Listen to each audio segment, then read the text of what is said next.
نيبال دي بلد معجزة حرفيا. جبال الهيمالايا العالية اللي بتحيط بيها من كل حتة، وخدت لقب سقف العالم عشان فيها إفرست أعلى جبل على وجه الأرض. نيبال مساحتها صغيرة، حوالي 147 ألف كيلومتر مربع، بس عدد سكانها تقريبا حوالي 30 مليون نسمة، وعاصمتها كاتماندو اللي تعتبر قلب النابض لنيبال. نيبال مش مجرد جبال، فيها غابات استوائية وأنهار جليدية ووديان خضراء، مفيش حد في الدنيا يقدر يوصف جمالها إلا إذا شافه بعينه. كاتماندو العاصمة اللي ضربها زلزال جامد سنة 2015 وخرب معالم أثرية عمرها آلاف السنين، لكن النابليين قرروا يبنوها تاني من غير ما يمسحوا هويتها. الشارع لسه فيها معابد قديمة منحوتة بالخشب، وتماثيل لآلهة هندوس وبوذيين، وأرواح بخور منتشرة في كل حتة. كاتماندو بتحكي قصة عن شعب بيقدس الماضي وبيقاتل عشان المستقبل. الستات في النبال عندهم حكايات غريبة جدا، ومنهم الكوماري اللي هي البنت الصغيرة اللي بيتعاملوا معاها على إنها إله حي، بتلبس ملابس ملكية وإطلالة عيونها مقلمة، وبتعيش في قصر مخصوص لحد ما تكبر، وبعد كده بيختاروا واحدة تانية.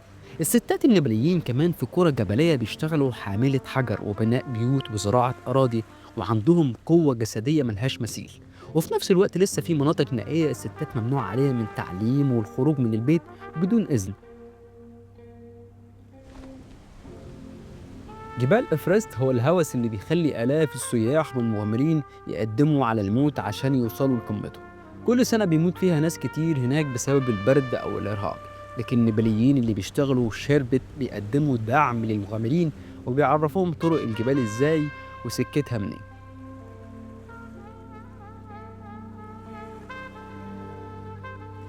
في نيبال عندهم طقوس دفن غريبة قوي، أو مثلا في بعض القبائل البوذية بيحتفلوا بحرق الميت على ضفاف النهر وبيدوبوا رماده في المية. في مكان تاني بيحتفلوا بذكرى الموت برقصات وأغاني، مفيش حد في الدنيا ممكن يفهم الكلام ده، وهما ليه بيبهدلوا الميت معاهم كده، لكن بيقولوا إن الروح بتروح مكان أحلى من هنا. كمان نيبال هي مسقط رأس بوذا اللي غير تاريخ آسيا كلها في قرية تومباني. بيجيبوا ناس من كل حتة في العالم عشان يشوفوا المكان اللي اتولد فيه، واللي اتحول لموقع أثري بيحكي قصة راجل قرر يترك الثراء عشان يفهم سر الحياة.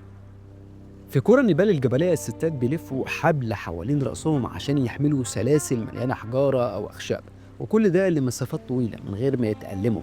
والموضوع بيبان إن هو مستحيل، لكنه بيتدربوا عليه من هم صغيرين. والستات النيباليين بتكون فخورة إنها أقوى من الرجالة في الشغل والشقة. في بعض القرى النيبالية لسه عندهم عادة تجارة العرايس الصغيرة اللي بيخطفوا فيها وبيشتروا العرايس من عائلات فقيرة ويجوزوهم لرجالة كبار. والموضوع ده لحد دلوقتي عامل مشاكل كبيرة جدا في نيبال. نيبال بتعتمد على السياحة بشكل كبير جدا، من تسلق جبال لزيارة معابد. كل الفلوس اللي بتدخلها من السياحة مش بتوصل لكتير من الفقراء اللي عايشين في القرى النائية. والموضوع ده خلى نيبال فيها تناقض صارخ ما بين مناطق رافعة ومناطق ما فيهاش كهرباء ولا مية أصلا. نيبال دلوقتي بتحاول تتطور بسرعة، دخل التكنولوجيا في الزراعة والتعليم وبناء المدن الذكية، لكن التحديات الكبيرة قوي خصوصا مع الفقراء والفساد والطبيعة اللي مش رحيمة. نيبال عايزة تثبت إنها ممكن تكون جسر ما بين الماضي والمستقبل، ولو هتزورها أنصحك بزيارتها لأنها بلد جميلة جدا وهتحس بيها في تغير رهيب. يا رب يكون عجبك الفيديو. السلام عليكم.